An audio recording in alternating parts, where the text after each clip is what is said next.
आनंद जी के पास आऊंगा एक छोटी टिप्पणी के लिए। इस बीच एक दर्शक है, उन्होंने लिखा है कि खालिस्तान जिंदाबाद।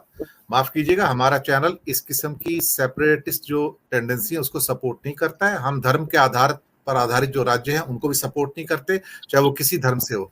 आप इस किस्म के वाक्य यहाँ मत लिखिए, अदरवाइज आप इस चैनल से जा सकते हैं, कहीं और जा सकते हैं। हम इस किस्म की जो सेपरेटिस्ट जो अभिव्यक्तियां हैं उसको अप्रूव नहीं करते, ना ही हमारा चैनल उसको अप्रूव करता है। आनंद वर्धन जी, नेपाल के अंदर एक एरिया था जो काफी डिस्प्यूट का एरिया रहा है, काला पानी, लिपू लेक, लिम्बूधारिया, और वो कुमाऊं के साथ लगता हुआ एरिया है। और हमने क्या किया वहां पर, हमने उनके बच्चे हमारे स्कूलों में पढ़ने आते थे, क्योंकि साथ जुड़े हुए एरिया, एक ब्रिज है बीच में, वो ब्रिज क्रॉस करते हैं, बच्चे स्कूल में आते हैं, पढ़ते हैं, आपस में रोज का आना जाना है, उठना बैठना है, शादी ब्याह है। हमने उनका स्कूल में जाना बंद कर दिया, किताबें देनी बंद कर दी, उनको राशन पानी देना बंद कर दिया।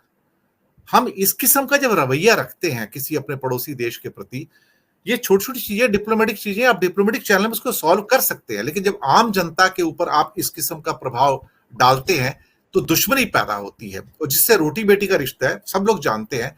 कनाडा और अमेरिका का भी रोटी बेटी का रिश्ता है, मैं आपको बताऊं, इसलिए वो उसको कभी नहीं छोड़ेगा। जैसे हम नेपाल को नहीं छोड़ सकते, नेपाल हमें नहीं छोड़ सकता, लेकिन हम वहां भी जहर घोल रहे हैं। जरूरत क्या है आनंद जी? मैं पहले जो आपने नेपाल की बात कही उसके बारे में एक दो चीजें और बता दूं। सिर्फ कुमायूं नहीं, मैं जिस जिस जो मेरे मतलब मैं जहां से को बिलोंग करता हूं, महाराजगंज जिला है, गोरखपुर का पहले हिस्सा होता था, अब जिला बन गया। वो सीमावर्ती क्षेत्र है नेपाल का। आज भी नेपाल में जो हमारी ट्रक्स जाती हैं, एक समय वो 2.5 से 3 महीने की लाइन लगती थी ट्रक की बॉर्डर क्रॉस करने के लिए। हम उनको इतना तंग करते थे, हम वहां इतना घूस लेते, वो सुनौली बॉर्डर कहलाता है, अभी भी चला जाए कोई भी, इट इज ओपन। मैं ये बात इसलिए कह रहा हूं कि हमें एक जो हमारी प्रवृत्ति है कि किसी को तंग करने की एक स्थिति, वो हमारे खून में इतनी इनकलकेट कर गई है, इतनी इनकलकेट कर गई वहां। मैं इस बात को एक दो चीजें बहुत जल्दी जल्दी इसलिए कह दूं कि दर्शकों को ये पता होना चाहिए। रेजांगला की बात डॉक्टर अनिल जैन ने कही है, वो बाद में जब उनके हथियार खत्म हो गए तो ये जो हरियाणा का जो इलाका था, इन्होंने अपने, ये पहलवान वाले लोग थे, ये यादव थे, तगड़े वाले लोग, इन्होंने अपने दोनों हाथों से दोनों के सिर तोड़ के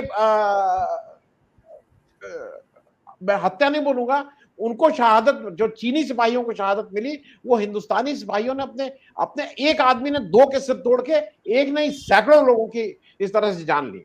मैं लोगों को एक चीज और इसलिए कह दूं कि इंदिरा गांधी की बात होती है, ये कहीं नहीं डिस्कस होता है, क्योंकि ये दिक्कत वाली चीज है, और ये चीज ये समझना है।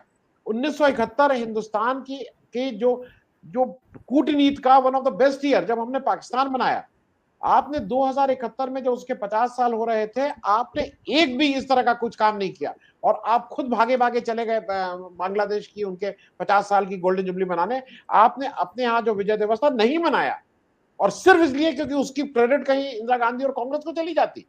ये आपकी मानसिकता है। मैं एक किताब सिर्फ इसलिए बता दूं, कभी मौका हो तो कोई पढ़ लेगा, ये वाटरशेड 1967, इंडिया की जो चोला और नाथुला की विक्ट्री है, जनरल सगट अगर वहां उस समय नहीं होते तो आज वो हिस्सा हिंदुस्तान का नहीं होता, सिक्किम हिंदुस्तान का नहीं होता। ये आपको कहीं ना कहीं सीखना। आप केवल ये फर्जी बातें करते रहने से कि वो इधर का और उधर का, इसका मतलब नहीं है। मैं नेपाल के बारे में कहा, नेपाल सहयोगी ने, नेपाल आपके लिए जो जो आपकी फिलॉसफी है, अकेला हिंदू राष्ट्र था भाई, अकेला हिंदू राष्ट्र था, आपकी फिलॉसफी के हिसाब से आपने उसके साथ क्या व्यवहार कर रहे हैं। मैं मालदीव के बारे में एक छोटी सी टिप्पणी करके खत्म करूंगा। मालदीव में 1988 में जब विद्रोह हुआ, और वो जो श्रीलंका से वो हुआ था, और कुछ मर्सनरीज वहां चले गए थे, कब्जा कर लिए थे, उस समय मालदीव की आबादी 2 लाख थी, और ये जो विद्रोहियों को और बाहर के लोगों को लेके 80 लोग थे। मेरे भाई साहब उस समय एमएलए हुआ करते थे। मेरे एक दोस्त हैं जो बहुत से लोग उनको जानते हैं, वो अभी भी जिंदा है, उनका नाम है राजनाथ शर्मा, बाराबंकी में रहते हैं। वो कहे, अरे हर्षवर्धन, 80 की कुछ फौज है, तुम अपने घर ही से इतना जुटाए ले, चलो 200 लोगों को लेके यहाँ बिना बात के इलेक्शन मालदीव में कब्जा कर लिया जाए एक राष्ट्र के साथ। मतलब मैं बात इसलिए कह रहा हूं, एक 2 लाख 5 लाख की आबादी का देश, आप उसके साथ संबंध नहीं निभा पाते, और वो केवल कारण यह है कि आपका जो एटीट्यूड है, आपका जो जो ये एटीट्यूड है ना, ये करते करते करते करते विपक्षियों के साथ इस तरह की बातें करते हुए, आप जब बाहर जाते होंगे तो आपको क्या बात करते होंगे आप अपनी कूटनीतिक नहीं, एस जयशंकर को एक बार नहीं 20 बार फेल होना चाहिए। अमेरिका में ये ऑन रिकॉर्ड है, मैंने अपने यहां भी दिखाया है, जब आप टोस्ट कर रहे थे, अगर आपको याद हो, ये राइट हैंड से टोस्ट कर रहे थे, अमेरिकन प्रेसिडेंट बाइडेन ने ऑन रिकॉर्ड कहा कि when you are not taking a alcoholic drink you must toast it with your left hand. और ये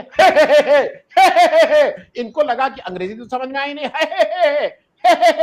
तो उसने कहा this man is thinking I am joking, नहीं, this man is thinking I am kidding, I am not. ये कर गया। ये इसमें 2-4 लोगों की नौकरी जानी चाहिए थी। मुझे नहीं अंग्रेजी आती, ये मेरे विदेश मंत्रालय का काम है मुझे सिखाना कि अगर ये होता है। दिक्कत क्या है कि इनसे बोले कौन, ये तो इनको सारा कुछ आता है, हिंद सॉन्ग इनके घर से जाता है। तो वो जो जब ये वो था 62 की वॉर थी, तो ये अपने स्टेशन से चाय का, इन्होंने अपने उसमें लिखा, मेरे पास वो किताबें हैं, ये चाय पिलाने मेहसाना भागते रहते थे। मतलब ये 60 किलोमीटर वो दौड़ के चाय लेके जाते थे, चाय पिलाते थे, फिर आ जाते थे, कभी कभी रात में वहां सो जाते थे। किताब अगर कहिएगा तो अभी 1-2-10 सेकंड में निकाल के दिखा देते। इस तरह की बिना सिर पैर की बात जो व्यक्ति कर रहा है, इस देश का दुर्भाग्य है। और ये दुर्भाग्य ये किया है डॉक्टर अनिल और राजेश बादल जी, मैं बंदर के हाथ में उसरा नहीं है। महुआ मित्रा जो कहती है कि वो जिम्मेदार है, किस पागल के हाथ में उसरा किसने दिया, क्योंकि ये सीरियस चीजें हैं। ये आप क्या तमाशा इस देश का बनाए हुए हैं भाई। आज हम इसलिए खुश हैं क्योंकि वहां किसी मुसलमान की हत्या हो रही है, या मुसलमान को मारा जा रहा है, उसकी लिंचिंग हो रही है, हम बहुत खुश हैं। तो ये जो देश जिस तरह का हम बना रहे हैं, खालिस्तान आप इसलिए कर रहे हैं क्योंकि आपको हिंदू वोट चाहिए। देखिए ऐसा है कि मैं इसलिए ये समझाना चाहता हूं, लार्जर कंटेक्स्ट में हर देश में कुछ अलगाववादी चीजें होती हैं। इस देश में भी, इस देश से आंदोलन बर्मा का चला, इस देश से आंदोलन बांग्लादेश से चला, इस देश से आंदोलन नेपाल का चला। नेपाल का पूरा आंदोलन बीपी कोइराला ने बनारस में जाके चलाया, कोइराला फैमिली ने, बीपी जीपी ये सब लोगों ने। मैं ये कह रहा हूं ये पार्ट एंड पार्सल ऑफ है। आप उसको भोड़े ढंग से जाके ये सब काम नहीं करते हैं। एंड अगर आपको समझ नहीं है तो you are doing a disservice to this nation. ये जरूरी है और लोगों को समझना जरूरी है। छोटी सी टिप्पणी लूंगा राकेश जी आपसे।